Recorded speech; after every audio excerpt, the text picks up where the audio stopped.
We're back on our B-17 Aphrodite dig site in Suffolk in the UK, and the team here from Cotswold Archaeology and the DPAA have been looking for any trace of remains of John Fisher to repatriate this brave pilot who died in 1944 and hopefully give some closure to the story and take him back to the USA.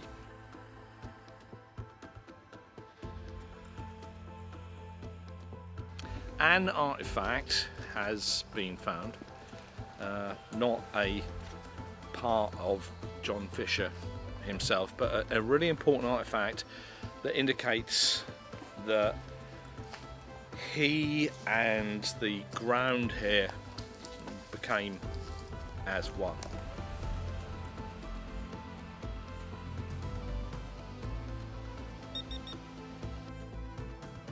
Yeah, I think yesterday was incredibly moving, incredibly poignant. We found an item that we could link directly with the pilot, and it was quite unexpected almost to find it, and such a significant item.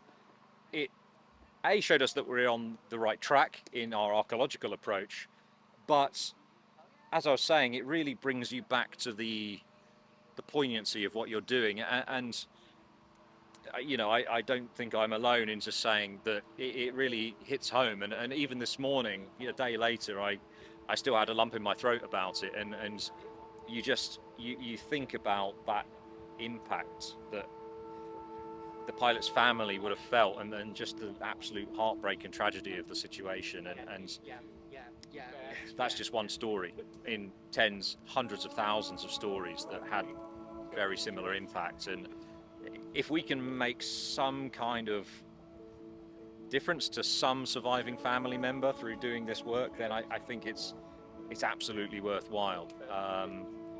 So many people had so many unanswered questions after the war, people who were missing and never returned, that even though we're separated now by 80 odd years, it's just under 80 years since the crash here. Yeah, I think it's still worthwhile if we can make one or two people, if we can close their story in some way, then I think, yeah, it's really ultimately why we're doing this. You know, you hear a lot of really powerful things. Like one of the American military members said to me, you know, it's really nice to be here even if we don't recover anything, because it just gives you that feeling that if it were you or your loved one that was lost, they would look for them. You know, they wouldn't be forgotten, they wouldn't be left behind, and even just being here and giving that time to remember them and honor them and look for them is, you know, makes you feel a bit safer, a bit more at ease. Yeah, much more human. Yeah, and it makes us all feel connected, you know, because these are people who would have never met that person, you know, but it just shows the beauty in humanity, I think, actually, that we all do care about each other, and we want to make sure everyone is safe and everyone is cared for, you know, even after you're gone.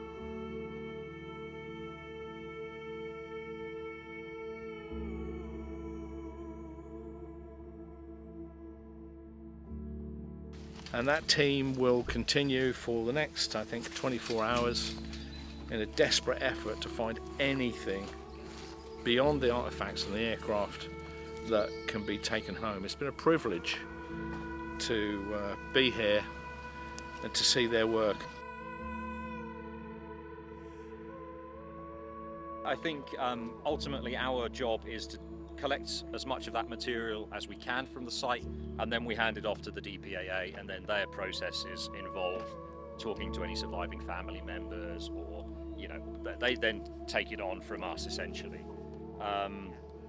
But clearly that item is so personal that we can confidently link the individual to the sites.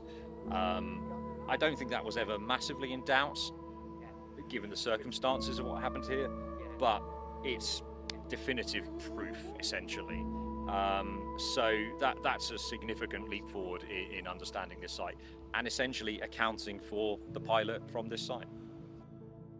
Sites like this, I think, never really feel like work. You know, I mean, I forget that I'm employed to do this often because we'd all be here anyway.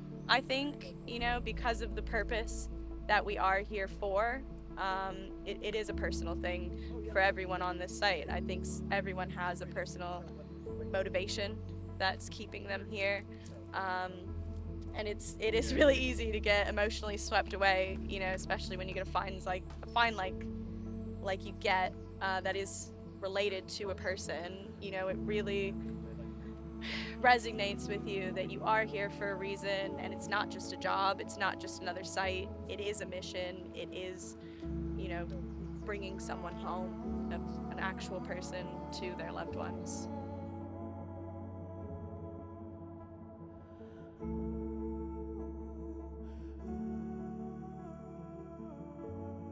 So we're right at the end of the dig, and just a skeleton crew are left from Cotswold. But even now, on the day when physically there's a digger putting everything back to nature as best they can, the working cabins are being removed, the tents are being removed, the site is closing down.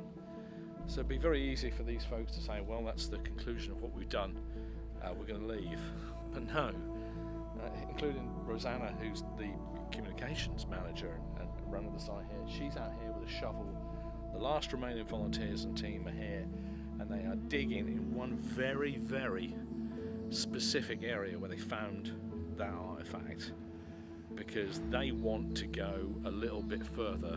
So to summarise, thousands of pieces from this aircraft found, thousands, most of which emerged from the area around here, the crash pit, what became known in the 40s and 50s as Fisher's Lake, because it filled up with water. It's about 10 metres or so across. That area has now been restored. It had been very, very heavily cut away around the banks to make it a lot more straight-sided, and a lot of the materials came from there.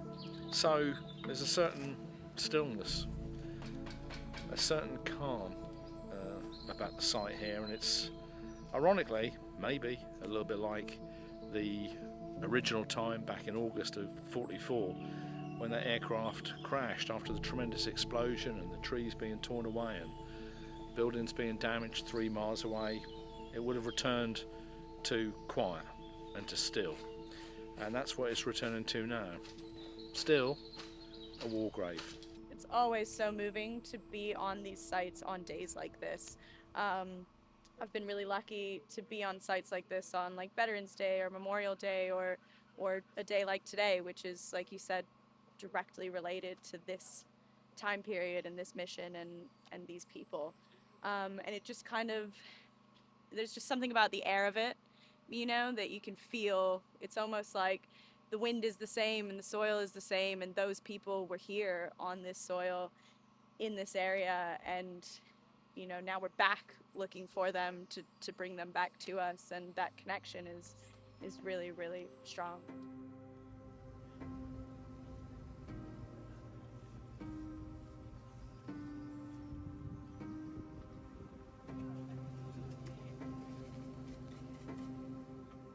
It really brings it all home. You know, it puts directly into perspective why we're here. It really makes you think about those that lost him, you know, the ones they never came home to. Kind of maybe what they thought about in that moment, the ones that they've lost. And it just really puts that personal feeling of connection into it, and all the love that surrounded the people that were out here.